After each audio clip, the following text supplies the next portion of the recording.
Sana na karibu katika bunge la mwananchi Jacaranda. Saizi tuko kwa jitambulishe na bunge la mwananchi Jacaranda. Kwa majina naitwa Majonatea na niko na rafiki yangu hapa mwanabunge, atasema jina na jitambulishe. Karibu. Asante sana bwana mwenyekiti. Mimi naitwa Benson Mbulika Aziz. Yes.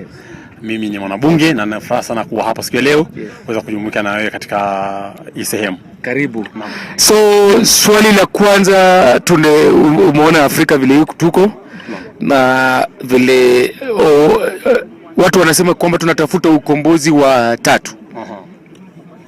Na tumeona ndugu yetu kutoka Burkina Faso kulikuwa na coup kule kwake, watu walikuwa wanajaribu kumtoa. But ukifuatilia sana ulikuwa unasikia is among the best performing African leader. Maoni yako ni gani? Mimi bwana mtangazaji, kimsingi naona kwamba Afrika kwa jumla tuna matatizo. Matatizo tulionayo Afrika ni kwamba hakuna mtu anayetuamini. Tumefikia kiwango mpaka sisi wenyewe tunakuwa hatujiamini, kwa sababu ukiangalia huyu kamanda wa Africom ambaye ninaelewa kwamba alijaribu kutoa kuna maelezo fulani alijaribu kutoa, ila kwa kumwangalia na kumsikiliza unaelewa wazi kwamba kuna jambo alikuwa akijaribu kulilenga, na hili jambo alikuwa ametumwa. Si yeye tu, sisi wa Afrika nadhani umefika muda wa kujikomboa, na sisi wenyewe tunakuwa tunajua. Ila sasa tunapokuwa tunajaribu kujikomboa kutoka pale ambapo tulipo, tunagundua kwamba kuna visiki vingi sana na vizingiti vingi sana katika njia, na yule mtu ambaye hataki sisi tutoke katika minyororo hii ambaye alitufungia miaka mingi iliyopita ni huyu mkoloni ambaye amekuwa na sisi kwa muda huu wote. Kwa hivyo tatizo ama tuseme changamoto zinazomfuata ndugu yetu Traore, ambaye sisi kama Waafrika tunafahamu kwamba ni shujaa, ni jasiri kwa matendo ambayo ametenda, kwa sababu kutokana na hilo tunajua kwamba kulikuwa matatizo katika nchi ya Burkina Faso. Matatizo, changamoto yakawa katika nchi ya Mali pamoja na sehemu fulani za Guinea na Niger. Lakini angalia haya mataifa matatu kutoka ECOWAS waliamua kwamba wao walitaka kufanya mambo tofauti kidogo na si Afrika wengine. Wakaamua kwamba hata kama ni kuachana na umoja wa ECOWAS, afadhali wafanye hivyo kwa minajili ya usalama wa watu wao. Lakini wakati mzungu anakuja kusikia kwamba kuna Mwafrika sehemu fulani anataka kujiachia huru na afanye mambo yake kutokana na bidii yake na jitihada zake yeye kama yeye, huyu mkoloni anaona vibaya sana. Anajua kwamba huyu Mwafrika akija kutoka katika ile himaya ambayo ilimwachia kwamba abaki pale pale ili aweze kumtawala mpaka siku ya kiyama, anaona kwamba mambo yake yanaendelea kwenda mrama na mzungu anakuwa hapendelei. Ndio maana unaona wanakuwa wanamfuatafuata huyu ndugu yetu Traore kwa kutaka kumiumbisha. Yes. So kulingana na wewe, unaona ya kwamba hizi shida zote tunapata ni mbeberu anatuletea? Ndugu yangu, nisikuongopeni, nisikudanganye. Mkono wa mbeberu unaonekana peupe sana, na tunajua mbeberu alipokuja hapa mwanzo tunafahamu kwamba alikuja na vitu viwili. Kitu cha kwanza alichokuja nacho, alikuja na dini. Hii dini ameitumia kutupumbaza, na atusemi kwamba Mungu hayupo. Mungu yupo, na sisi tunaamini kwamba Mwenyezi Mungu yupo, lakini tuambizane ukweli. Wakati wewe unakuja kumtumia Mwenyezi Mungu, unakuja hapa na Biblia hapa, lakini nyuma umbeba bastola. Ukaja ukatuachia sisi Biblia, alafu wewe ukaja ukaondoka na ardhi.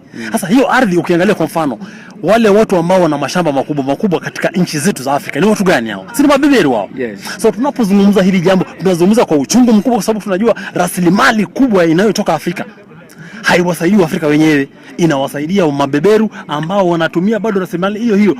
Yani anakuja mtu anachukua rasilimali yako, anaipeleka anakoipeleka, akirudi nayo anakuja kuuzia mara mbili zaidi alivyonunua. Tunaishije sisi wa Afrika? Inakuwa inauma sana moyo hiyo. Yeah, ni kweli. So kulingana na wewe ya kwamba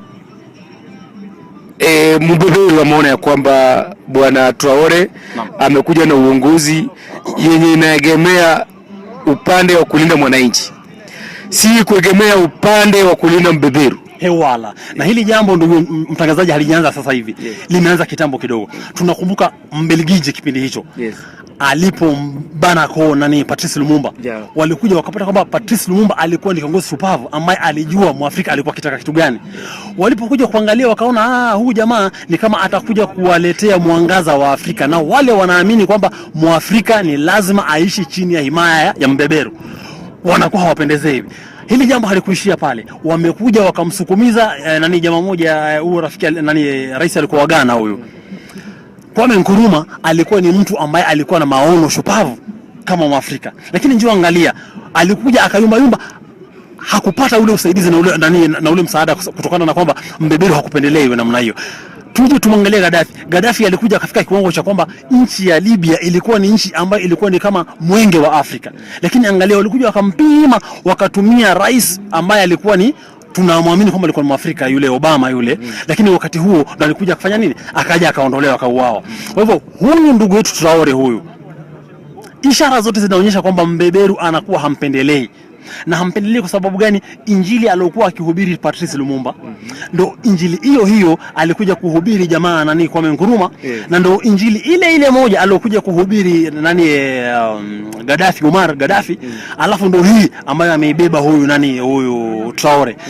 Sasa ile sawa, Mwafrika nani mzungu ameshafika sehemu anaona iwapo nitaachia watu wengi, kama ilivyokuwa kawaida ya kwamba ushaona mtu mmoja amekuja na injili mfano huna amefaulu, Waafrika wengi wataamka kutoka katika ndoto zao, na wakija kuamka nchi dunia itakuwa hatarini, kwa sababu mbeberu hatakuwa na sehemu ya kwenda kupata mali ghafi ya kutengeneza vitu bidhaa zake katika viwanda vyake, na ikifikia kiwango hicho itabidi warudi kwa Mwafrika, la Mwafrika labda atakuwa ndio atakuwa juu katika mambo ya kisiasa na kiuchumi, jambo ambalo mbeberu hapendelei kabisa. So kulingana na wewe bwana, unaona ya kwamba kama sisi Afrika na nchi ni continent mzima ya bara Afrika, ni nini solution gani yenye tunaweza kuja nayo ili tujitoe kwa hii mtego yenye tunaletewa na mbeberu? Mambo matatu ndugu mtangazaji, mambo matatu. Jambo la kwanza, lazima tuepukane na ubarakala. Ile tunasema psychophancy. Kuna psychophancy, ubarakala unaitwa. Ubarakala huu ni tabia ambazo wanatumika watu wetu sisi wa Afrika kuja kutunyanyasa sisi wa Afrika kwa maslahi ya mzungu, unaona? Kwa hivyo jambo la kwanza, tukiondoa ubarakala, yani tuepukane na tabia kama hizo. Kwa mfano, ni kwa mfano mmoja mdogo tu. Unaona kulikuwa na tatizo lilitokea pale hapa Afrika Mashariki, kwamba DRC wanasema kwamba pana matatizo kidogo kati ya Kenya na Rwanda. Sasa alichofanya rais mmoja hapa Afrika Mashariki ambaye sitaki kumtaja jina, alinyanyua simu akawa anampigia mbeberu. Kwa nini sisi kama Waafrika tusiende kwenda kusuluhisha matatizo yetu sisi kama Waafrika? Anampigiaje Rais Macron simu aje asuluhishe matatizo ya Afrika, wakati sisi Waafrika wenyewe tupo, wakati wao kama marais wapo? Hilo lilikuwa ni kosa. Kwa hivyo huo ninauita kwamba ulikuwa ni ubarakala, na ubarakala huo kwanza tuepukane nao. Jambo la pili, lazima tujifunze kujitegemea. Unaona Trump alikuja na sera fulani ambazo zilikuwa zinatutenga sisi wa Afrika. Anasema kwamba ametuwekea sisi vikwazo. Tulipe sijui tukitaka kupeleka bidhaa kule kwao kuna asilimia 10 yenye tunalipa. Unashangani kwa sababu gani wakati sisi tunawanufaisha wao? Hilo ni kosa ambalo kutokana nalo tuweze kujifunza sisi kujitegemea sisi, kwa sababu tuna nguvu kazi, tuna rasilimali, afya tunayo, na Mungu ni wetu sisi sote. Ya pili ama ya tatu? Hilo ni la pili. La tatu sasa ni hili hapa. Mwafrika anastahili kupata uhuru wake wa mwisho. Mwafrika alipewa uhuru wa bendera. Uhuru huo bendera, Mwafrika akawa anajidai kwamba mimi najua hiki najua kile, kumbe alikuwa ameachiwa tu, yani ameachiwa nchi yake, ila anachunguzwa, anaangaliwa na kiranja wake ambaye ni mzungu kule aliko. Jambo ambalo nataka kuambia Waafrika, tusimame sisi sote kama anavyofanya Traore huyu, tumuunge mkono sisi kama Waafrika tuliobakia, tumuunge mkono, tusimame kama Waafrika, tumtetee, kila mtu atetee eneo lake, tutetee sehemu zetu. Vipi? Kwamba kama kuna rasilimali kwa mfano kama mafuta hapa Afrika, lazima haya mafuta yauziwe watu kwa bei ile ambayo hawa majamaa wananunua katika nchi nyingine. Kwa mfano kuna hii malighafi inayotumika kutengeneza zao za nuclear ambayo ilileta matatizo sana kule Niger. Niger, naam. Yes. I say niambie, Marekani akienda kununua malighafi hii kutoka Canada analipa $1,100 zile. Huyo Marekani. Lakini kutoka Canada. Lakini akija kununua hapa Niger analipa $4,000 Kwa nini kule ununue $1,100 lakini hapa unanunua 4,000? Kwa sababu gani? Na Canada na Amerika wako karibu. Wao wako karibu, alafu unashangaa kwani sisi tuna matatizo gani? Sisi hatutaki hela, ila haya yote kuja kuangalia, unapata ni kwamba wana lengo na nia ya kutaka kutufilisi sisi wa Afrika. Hawataki tupige hatua tufike hata nusu yao. Ndugu mtangazaji, nikuulize swali moja, labda wewe umewahi kusikia kuna second world country? Hapana. Lakini unajua kuna first world, sio? Alafu na kuna third world. Hatuambiwi second world ni gani? Yeah. Kwa hivyo wanajua wale wapo mbele yetu kama miaka 1000, na wanajua wakitupa muda, Afrika tuna uwezo na tuna nia ya kuweza kufanya maendeleo na kuweza kujitukuza kwa kama hata miaka 10 tu tukafika nusu yao. Lazima tuwekee vikwazo vya kuweza kutuzuilia tusifike pale ambapo wale walipo. Naam. Sasa ndugu yangu, tumemaliza na mambo ya umetuelimisha kuhusu mambo ya Afrika. Naam. Na Wakenya wamesikiza maoni yako. Naam. So turudi kwa Kenya. Naam. Na hapa Kenya tuko na kiserikali. Naam. Serikali ambayo ilichaguliwa na wananchi. Naam. 2022. Naam. Yeah. Na wananchi naweza kuambia kama wengi wa wananchi wanasema ya kwamba kuna shida pale na pale. Naam. Na leo umeona rais kutoka juzi, rais alikuwa ameenda East. Uchina haswa. Uchina haswa. Ni mazuri magani wewe una expect rais kurudi nayo kutoka kule East? Kwanza nianza kwa kusema kwamba, ndugu mtangazaji, kwamba nasikitika kwamba rais wetu tumemchagua sisi, lakini ameanza kutapatapa. Tulipomchagua rais, alisimama wazi na akasema peupe wakati wa kula kiapo, akasema kwamba atafanya kazi na mataifa ya Marekani, Umoja wa Ulaya, mataifa kama hayo. Hakututajia Uchina. Lakini kutokana na kwamba na sera mbovu ambazo tumeanza kuzipata kutoka kwa wale wenzetu kule, nadhani imeanza kula kwetu.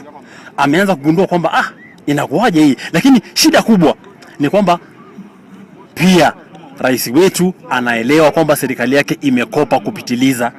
Kwa hivyo madeni yamekuwa ni mengi. Amekopa kila sehemu. Ni kama wewe unapokuwa unaishi mtaani, umezungukwa na nyumba 10.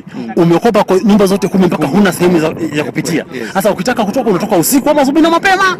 Unatoka unakwenda. Kwa hivyo ametoka asubuhi na mapema kwenda mashariki ya mbali, kwenda east, mashariki ile. So anapokwenda mashariki, anategemea labda atapewa msaada mwingine, ila sasa kile ambacho haelewi ni kwamba hawa wenzetu ni watu wa kucut deals kwa kweli kabisa. Kwa hivyo Uchina anakwenda, ndio watatupa tunachotaka kupewa, lakini tujiulize, tunakwenda kukopa madeni tulipe madeni? Tunakwenda kukopa madeni ya kufanya maendeleo? Tunakwenda kukopa madeni tuje tulipe wafanyakazi wetu hapa, ile tunasema kwamba ni recurrent expenditure. Wewe mtu amekuja amefanya kazi kwako, kazi aliyofanya ni kazi ya shilingi 2, wewe umekwenda umekopa shilingi 5 uje umlipe huyu mtu. Anakudai shilingi 5, lakini kazi aliyofanya output yake ni shilingi 2. Unaonaje hapo, bwana mtangazaji? Tupo mahali pabaya leo kuliko tulipokuwa jana. Kwa hivyo tatizo letu ni kwamba tumekopa kupitiliza, mpaka na wale wazungu nao wameshatujua kwamba huyu jamaa Mwafrika ni muombaji tu, anaomba kila sehemu. So kuna swali watu wengi wanasema mtu huvuna kile alichokipanda. Hewala. Na unasema saizi tuko vibaya sana kuliko vile tulikuwa jana na juzi. So which means maisha yetu tunapitia saa hii tulipanda jana na juzi. Na swali ni kwa sababu kuna shida, ni ile uongozi ilikuwa ya kwanza ama shida ni uongozi ya sasa hivi? Nataka tuelewane. Tatizo la leo huandaliwa jana na mafanikio ya leo hupangwa jana. Kwa hivyo tuelewane vizuri kwamba mimi nataka nikupe mfano mmoja ili ujue tunaishije. Palikuwa na tatizo fulani pale Kemsa palikuwa na matatizo kwamba kuna hela zilipotea. Kitu ambacho kilinishangaza ni kwamba palikuwa na mwenyekiti wa pale Kemsa alikuwa kiitwa Kembe Getura. Kembe Getura alikuja akatolewa pale na Rais Uhuru Kenyatta, akapeleka Communication Authority of Kenya. Sasa mtu wakati tatizo limetokea, yule ambaye alikuwa ni msimamizi wa ile sehemu alipaswa kuwa kwamba yeye ndiye angejukumika kwamba pesa zimepotea Kemsa, tuambie pesa zimekwenda wapi. Lakini akaja akatolewa na Rais Uhuru Kenyatta akapeleka Communication Authority of Kenya. Alafu wale wadogo wake waliobaki pale wakaanza kuulizwa, bwana pesa mlipeleka wapi? Kwa nini asingemuuliza yule mkubwa? Kwa hivyo matatizo yetu tumeyapanda sisi wenyewe. Tunajua shida ilipo, lakini hatuna nia wala madhumuni ya kutaka kurekebisha na kuyaondoa matatizo yetu, kwa sababu hivyo ndivyo tumezoea. Tumezoea kwamba hata tukiiba pesa zetu za hapa, tutakwenda kuomba kule nje na bakuli tuombe tupewe tuje tule. Kwa nini hatufanyi production yetu sisi wenyewe kama wananchi na tukatosheleza labda na chakula na mahitaji yetu sisi wenyewe? Kwa hivyo tumepanda matatizo, na haya matatizo yameanzia mwaka wa 63. Tunahitaji kwamba tukija kupata rais hapa, rais ambaye tutakuja kupata, na ninategemea tupate rais mwingine ambaye labda atakuwa na impact zaidi. Ninavyokuambia ukweli huo, rais lazima aangalie kuanzia mwaka 63 kumekuwa na matatizo gani hapa nchini. Inakuwaje mtu mmoja ana ardhi kama kaunti 3 wakati pana watu ambao ni walala hoi, wala nyasi, ambao hawana cha kutia mdomoni, hawana makao? La kwanza hilo. La pili, nataka uniambie jambo la ukweli. Wewe inakuwaje unakuja unapata kitu kama NHIF kinafanya kazi? Kwa mfano mimi wanangu 3 wamezaliwa, nilikuwa napeleka mke wangu hospitalini, anajifungua, anarudi na watoto hivyo nyumbani, nimelipa shilingi 500 tu za usafiri. Leo unakuja kuambiwa, na gharama ilikuwa kama shilingi 1100 zinalipwa zote. Leo unakuja kuambiwa eti shilingi bilioni 104 zimelipwa kwenye consortium fulani eti kwenda kununua mfumo to buy a system. Haya ni maneno ambayo yameletwa na Auditor General. Yes. 104 billion za kununua system, and yet tulitaka only 1 billion ya kwenda kuboresha NHIF. Which one is better? Wewe nyumba yako ukipata ina matatizo, eti mende ameingia ndani ya nyumba, unachoma nyumba ama unamtoa mende? Walisema ya kwamba wanataka kusave hiyo 100 billion kwa sababu wana believe ya kwamba 200 billion uwanga inapotea kwa kila mwaka. So wanataka kusave hiyo pesa ili wakuja na mfumo mpya, wanunue system waweke. So wanasema ya kwamba kuna mtu for example tulisikia kwamba kuna mama mwenye alizaa kule Nyeri mara 10,000 through operation. So hizo ndio vitu walisema ya kwamba wanataka kuzuia ili pesa za watu zikuwe zinapotea. Maoni yako ni gani kuhusu hiyo information ya serikali? Hivi nikuulize bwana mtangazaji, na hili tuwe wazi. Kuna asasi hapa nchini. Yes. Kuna NIS. Yeah. Kuna DCI. Yes. Kuna EACC. Hizi asasi zinafanya kazi gani? Kama mtu amepatikana kwamba huyu mtu ameiba, na kwanza watuambie huyo anaiba shilingi bilioni 2 kila siku ni nani? Yes. Kama unajua kuna pesa zinapoteaga na mimi huaga nakaa pale, lazima ijulikane kwamba ni mimi ambaye labda nimemwizi. Kwa nini siku nikachukuliwa hatua? Yes. Kuna wakati mmoja rais alikuja akasema, Rais Uhuru Kenyatta alikuja akasema peupe tu akasema nchi inapoteza shilingi bilioni 2 kila siku. Yeah. Kile hakutuambia ni nani huaga anachukua pesa hizo na zinapotea kwa hali gani, kwa jinsi gani. Huyo mtu mbona hajatiwa mbaroni? Mimi ningekuwa EACC ningetoa taarifa, licha ya kwamba labda hapa nchini kumuita rais aje kutoa taarifa inakuwa ni vigumu. Ningesimama nitoe taarifa niseme kwamba ningetaka hiyo taarifa ilitoka kwetu, tujue hizi pesa zinapotea kwa misingi gani, kwa hali gani. Maanake kupoteza pesa kiasi hiki kwa taifa, huu ni mzigo mzito sana kwa taifa. Tatizo ni kwamba baada ya sisi kuibiwa, tukaja tunachukua watu wale tukamchukua mdogo wake, sasa tukamfanya awe rais. Mzigo huu sisi wa Kenya tunajibebesha, na ni mwiba wa kujichoma. Tunaambiwa na Waswahili kwamba mwiba wa kujichoma hauna kilio wala pole. So asante sana, na swali la mwisho. Naam.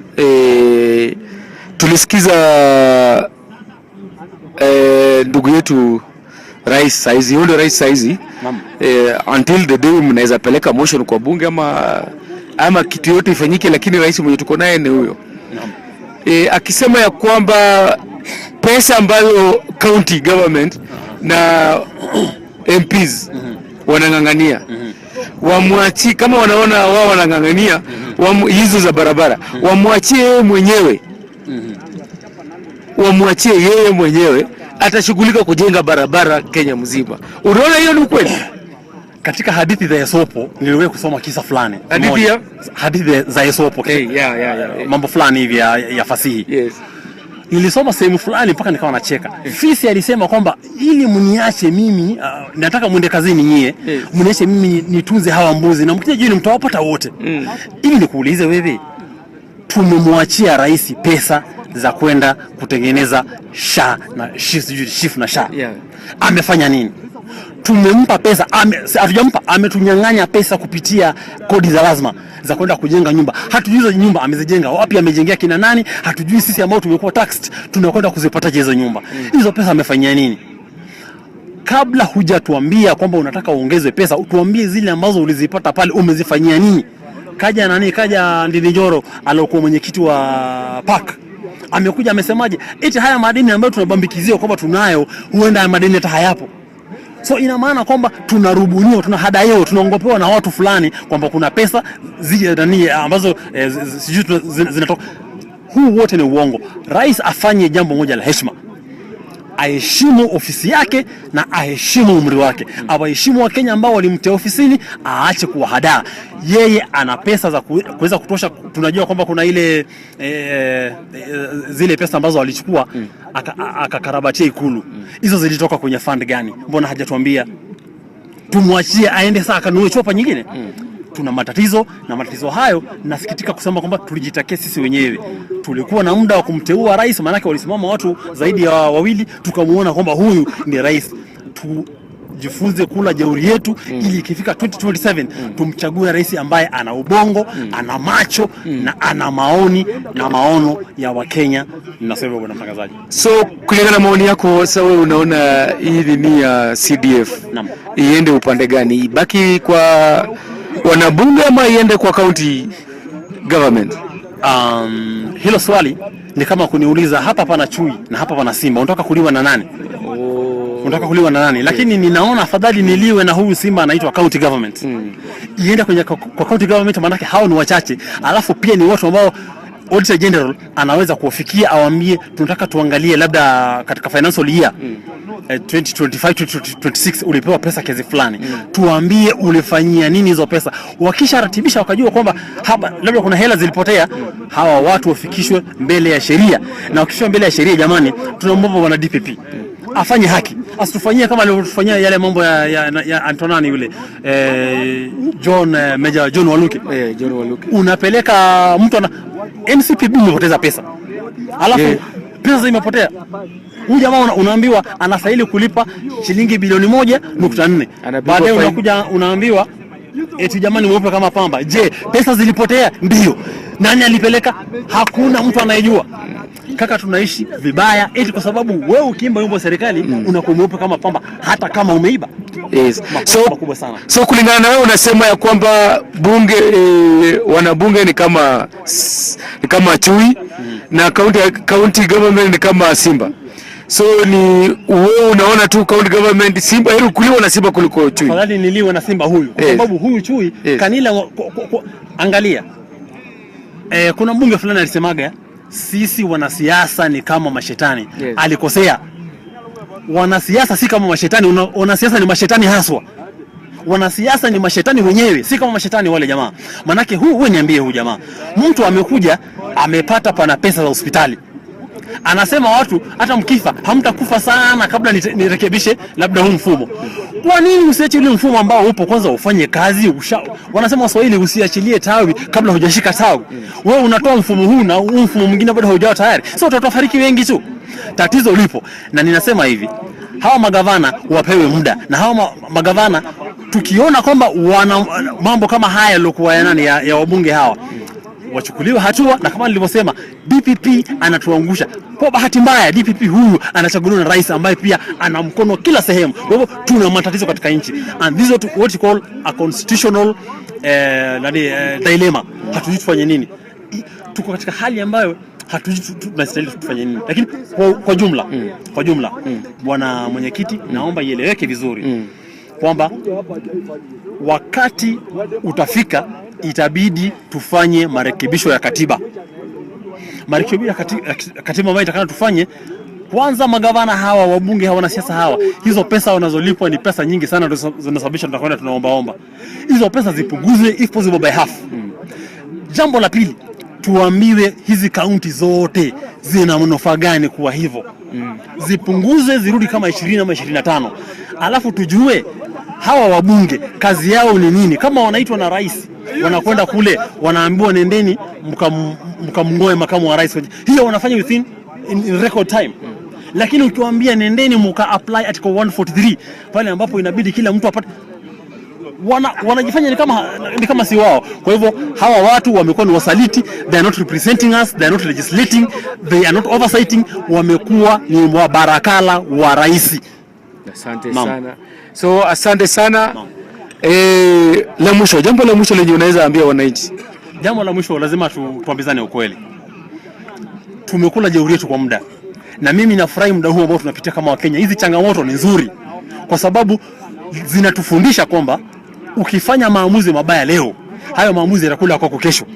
Kwa hivyo huo uamuzi ambao tulifanya ni vizuri, tunaumia sasa hivi, ili tutakaporudi debeni mwaka 2027 watu watumie ubongo. Usiseme kwamba fulani akisoma mimi nimesoma, eti fulani akila mimi nimekula. Hapana, kila mtu lazima awe na maslahi yake.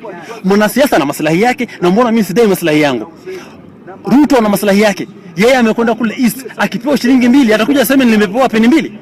Hatumwamini, manake yeye alituambia, kwa mfano namalizia tu, alisema anatuletea gesi ya kupika sijui shilingi 600 kila mtungi. Yani huyu mheshimiwa mimi nashindwa ana tatizo gani? Wewe ni muongo asubuhi, wewe ni muongo mchana, ni muongo jioni. Ukienda kulala unapanga utawadanganya nini watu kesho? Au si mazezeta nini? Hili jambo linakuwa lauma sana, lakini kwa sasa hivi naona Wakenya vumilieni na mle jeuri yenu. Ikifika mwaka 2020 mkitaka kumrudisha, tumrudisheni, tule jeuri yetu kwa miaka 10. Baada ya hapo tutaamsha akili. Ipo vizuri hiyo? Asante sana. Umesikia Wakenya, mkule ujeuri wenu. Kama mtaka kumrudisha mrudishe. Na hapa tuko katika bunge ya Jacaranda ambapo tunanena siasa ya ukweli, si siasa ya porojo. Na ukitaka siasa ya ukweli, karibu katika bunge ya Jacaranda. Asanteni sana.